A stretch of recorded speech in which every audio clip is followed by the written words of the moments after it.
తమ్ముడు నేను ఈ మాట మీద నేను నాన్న కావ్య వాళ్ళ ఇంటికి వెళ్ళి వాళ్ళ అన్నతో మాట్లాడొస్తాం ఇక. సరే అన్న, కొంచెం ఆ శివ నోటికి ఎంత వస్తుందో అంత మాట్లాడతాడన్న. కొంచెం ఓపిక తెచ్చుకొని మీరే ఏదో ఒకటి చేసి ఒప్పేయండి అన్న.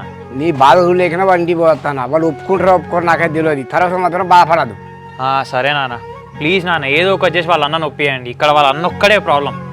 సరే చిన్నోడా, నేను మాట్లాడి తిరిగా మాట్లాడతా. వాళ్ళ అన్న ఓకే అంటడం సంతోషం, లేకుంటే మాత్రం తర్వాత మాత్రం బాధపడద్దు. కావ్య మీరు ఎంత ట్రై చేసినా కావ్య వాళ్ళ అన్న అస్సలు ఒప్పుకోడు. అప్పుడు మీరు ఏం చేయండి అంటే కావ్య ఒపీనియన్ కూడా అడగండి. అప్పుడు కావ్య మనసులో ఏముందో మనకు అర్థమవుతుంది, మనకంటూ ఒక క్లారిటీ వస్తుంది. సరే కళ్యాణి.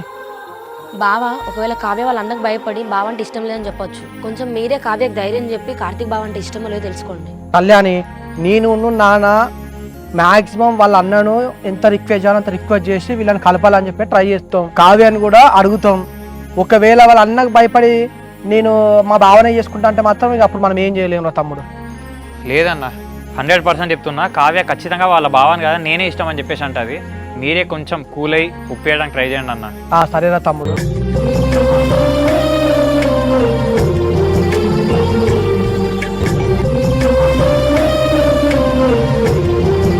సరే మామయ్య, రేపు పొద్దున 10 గంటల వరకు వస్తారా?